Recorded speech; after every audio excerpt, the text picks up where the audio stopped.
Aujourd'hui, dans cet exceptionnel épisode, je vous parle d'un thème qui touche des millions de personnes sur la planète, se débarrasser de la peur. Avez-vous pensé que la peur, c'est quelque chose de virtuel, c'est quelque chose d'inventé par notre cerveau? On y croit à un point tel que ça nous empêche de faire les choses qui nous tiennent le plus à cœur, les choses qui vont nous permettre de nous réaliser, les choses qui nous rendraient heureux. Tout ça parce que dans notre cerveau existe un narratif mental qui ne fait pas de sens. Je vous cite quelques-unes des peurs. La peur d'échouer. T'entreprends même pas quelque chose parce qu'avant même de faire le premier pas, tu penses échouer. Et parce que tu as peur d'échouer, tu ne fais rien.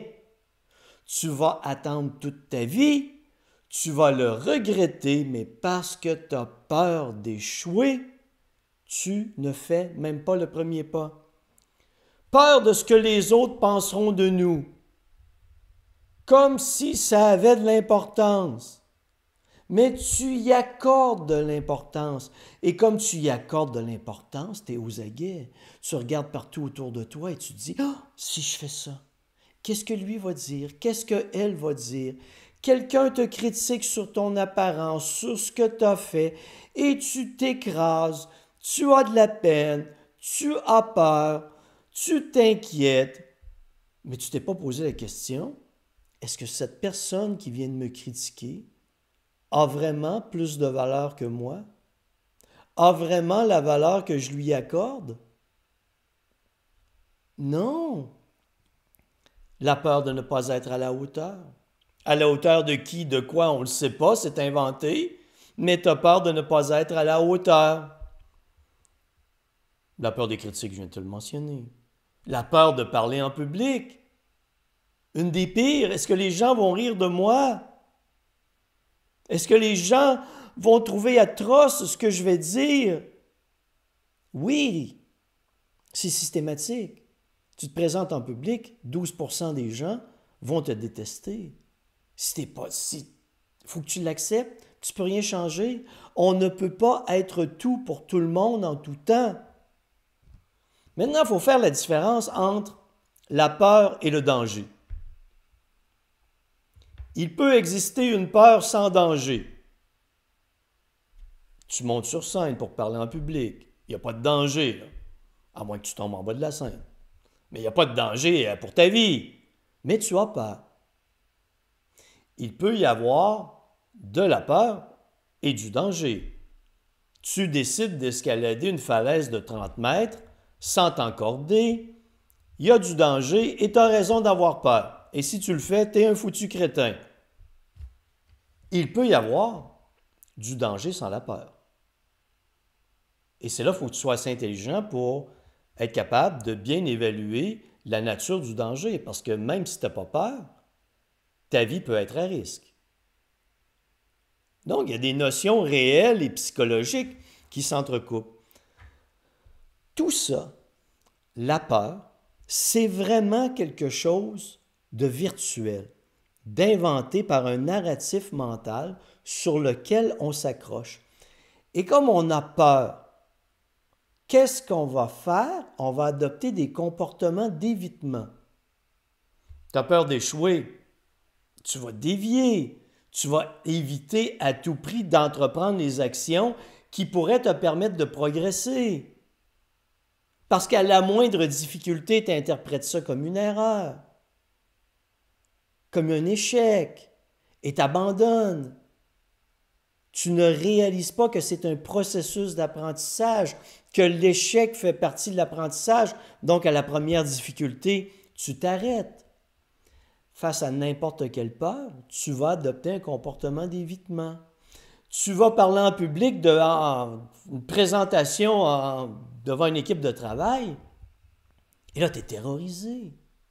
Tu trembles, tu as peur d'être critiqué. Au lieu de désamorcer la situation, dès le départ, « Hey, gang, Je suis stressé aujourd'hui de parler devant vous, mais ce dont j'ai à vous parler m'intéresse vraiment. J'espère que vous allez apprécier et pardonnez-moi les erreurs que je vais commettre en cours de route, ma langue qui va fourcher, peu importe. Donc, au lieu de lutter tout le temps contre tes émotions négatives, ta peur, ton stress, qu'est-ce que tu fais? Tu le jettes à tout le monde, tu le désamorces et tout le monde risque de t'aimer en partant. Et tu vas te rendre compte que ça va mieux que tu le pensais. Tous ces comportements d'évitement sont contre-productifs parce que tu luttes contre des émotions négatives au lieu de les accepter et de les recadrer. Les recadrer veut dire comment je les dirige. Les meilleurs conférenciers que j'ai vus qui étaient stressés sont ceux qui sont arrivés sur scène avec une énorme gratitude. Bonjour tout le monde, je suis vraiment content d'être ici aujourd'hui. Ça m'impressionne beaucoup d'être sur scène. Je me sens stressé. Je vais lancer ça. J'espère quand même que vous allez apprécier ma présentation. Tout le monde nous envoie des becs en commençant, là. C'est l'amour fou. Mais les plus mauvais conférenciers qui n'acceptent pas le stress en commençant sont ceux qui luttent contre leurs émotions, qui n'en parlent pas, qui tentent d'avoir l'air stoïque, que tout va bien. C'est pas vrai. Il y a toujours une stimulation quand tu embarques sur scène, quand tu vas donner une conférence. Mais c'est la relation que tu crées. Et si ton intérêt, c'est de te montrer supérieur à tout le monde, de montrer que tu en sais plus que tout le monde, que toi, tu es un énorme cerveau, que toi, tu as compris la vie. Non, mais toi, tu as vraiment beaucoup plus compris la vie que les gens sur ça qui t'écoutent. Alors, tu as l'air prétentieux. Et comme tu veux te montrer supérieur à tout le monde, tu te crées une pression. Et là, ce que tu veux éviter, c'est d'avoir l'air d'un con. Parce que tu as déjà l'air d'un con. Alors, tu luttes contre tes émotions négatives, tu te donnes une attitude qui n'a pas de sens, mais la réalité, c'est que si tu es quelqu'un qui est là pour partager, tu as de la gratitude d'être où tu es, tu partages tes émotions, tu partages tes faiblesses avec les gens, tout le monde va t'apprécier parce que tout le monde comprend que c'est comme ça. La critique, désamorce-les la critique en commençant. Hey! J'ai un projet, j'ai quelque chose dont j'aimerais vous parler. Je sais très bien que ça ne plaira pas à tout le monde. Peut-être que mon programme a des faiblesses. Je vais accepter vos commentaires à la fin, mais permettez-moi de vous le présenter. Mais si tu arrives et « Oh mon Dieu, je veux pas de critique, je veux pas de commentaires, qu'est-ce que je vais faire? » Non, c'est que ça fait partie de l'ensemble. Tu désamorces. Et ainsi, c'est toi qui prends le contrôle de la situation, c'est toi qui prends le contrôle de la peur parce que tu admets que c'est normal, tu comprends que c'est normal d'être stressé, tu comprends que c'est normal que ta langue fourche à l'occasion quand tu parles, que c'est pas tout le monde qui va apprécier ce que tu dis, mais que tu es ouvert aux commentaires, tu es ouvert à faire mieux et que même les commentaires négatifs, tu les apprécies parce qu'ils te servent à avancer dans la vie. Ça te permet de faire mieux. Tu viens d'éliminer toutes tes peurs. Et quand tu es quelqu'un qui a de la gratitude, qui partage honnêtement ses idées, avec amour, passion, peu importe, il y a des crétins qui te critiquent. Tu n'es pas inférieur ou supérieur à ces crétins. Tu les regardes, tu les observes, tu prends les commentaires et tu réalises que s'il y a des commentaires brutaux, rudes, peu importe, ces gens-là font pitié. Ils sont vraiment mal dans leur peau. Tu comprends? Et toi, si tu réalises pas ça, si tu t'imagines que tout le monde est meilleur que toi et non pas égal à toi, tu vas toujours prendre ces commentaires de façon négative. Tu vas toujours avoir peur des commentaires, des critiques. Quand un troll va arriver sur les réseaux sociaux, il va t'insulter, tu vas t'effondrer. Mais le troll, c'est une pauvre personne qui a des difficultés elle-même, qui fait pitié. Il faut que tu sois indulgent avec cette personne, que tu comprennes que ça ne va pas bien pour elle. Et quand tu maîtrises tout ça, tu vas réaliser que tes peurs sont virtuelles. C'est un narratif mental inventé par ton cerveau qui origine de ton éducation, de tes expériences de vie, des difficultés que tu as rencontrées mais que tu n'as pas appris à régler.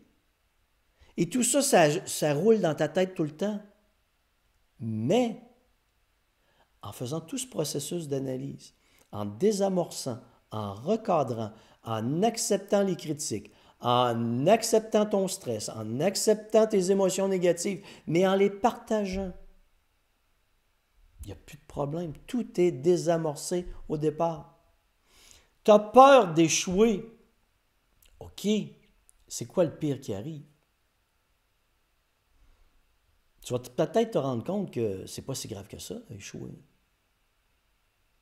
Mais s'il y a des gros enjeux, bien, c'est certain que si tu n'as pas préparé le processus pour avancer, progresser vers ton objectif, tu te lances les yeux fermés, avec ta peur, il y a un grand danger. Là, tu te comportes en crétin. Mais, si tu as établi un processus, un plan qui te permet d'évoluer, une stratégie de mesure de ton évolution, une stratégie de correction quand tu n'évolues pas correctement, et que ça te permet d'exploiter un processus de rétrofeedback ou que tu te corriges dans le processus, tu es en train de progresser. Tu viens de réduire le danger. Alors, ce qui te reste, ta peur, c'est à toi de progresser. C'est à toi d'avancer, de faire le premier pas, de t'interroger sur la nature de ta peur. Est-ce qu'elle est réelle? Et en cours de route, au fur et à mesure que tu progresses, tu vas te rendre compte que « Hey, je suis en train de progresser. J'ai fait des erreurs, je les ai corrigées et je continue de progresser. Ma peur n'a plus raison d'exister. » J'ai une petite routine personnelle. Ce dont je te parle, je l'ai appliqué moi-même parce que je donne plusieurs conférences. Tu me vois régulièrement sur les réseaux sociaux. Tu dis, Denis, tu racontes tout ce qui te tente, tu n'as pas l'air de t'inquiéter. Non, absolument pas. T'aimes ça, t'écoutes. Les gens qui n'aiment pas ça n'écoutent pas. Et les gens qui me détestent ont le droit de me détester. Mais moi, je les aime pareil. Tout ça, c'est du narratif mental. Alors, ma routine est simple au cours de la journée. Si mon cerveau se met à dévier, physiologiquement, que va-t-il se passer? Je vais me rendre compte que ma respiration devient très thoracique parce que je suis stressé. Je compense. Mon cerveau qui est en train d'imaginer des choses négatives fait en sorte que mon corps est stressé. Quand mon corps est stressé, j'ai une respiration très thoracique. Je vais m'efforcer de transférer vers une respiration abdominale pour moi-même ralentir mon rythme physiologique volontairement. Ce qui fait en sorte qu'en ralentissant mon rythme physiologique volontairement, je vais ralentir le rythme des conneries que je me dis et je vais me rendre compte que la majeure partie ne sont pas réelles. Elles n'ont pas raison d'exister. Et je vais continuer à avancer. J'ai fait, dans ma routine, le matin, j'élimine toutes les pensées négatives. J'ai cette possibilité-là, c'est du virtuel, elles sont inventées. Je choisis le matin de me structurer un narratif mental positif. Aussi ridicule que ça puisse paraître. Denis, t'es pas tanné d'être extraordinaire comme ça.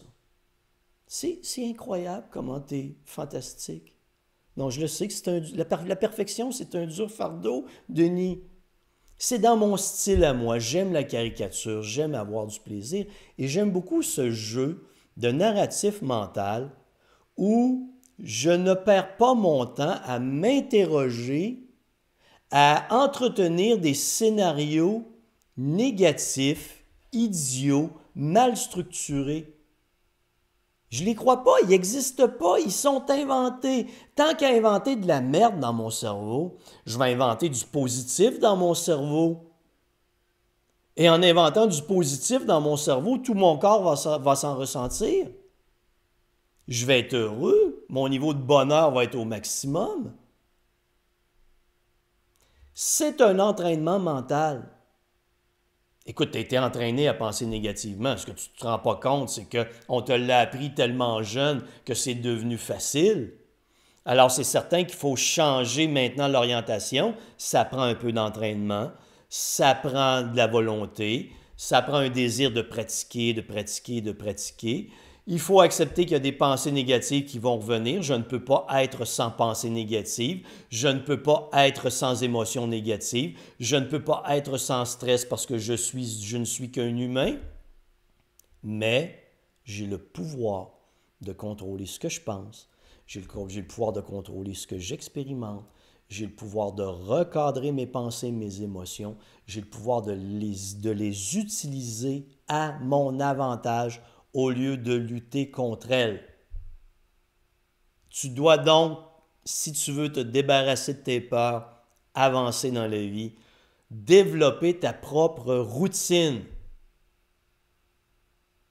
où tu réalises que tes peurs sont virtuelles, elles sont inventées, que tu peux structurer dans ton esprit un narratif mental positif et que l'écart qui existe entre où tu es et où tu veux te rendre, tu peux établir un plan qui te permet de réduire le danger et lorsque tu vas voir que tu progresses, tes peurs vont s'évanouir.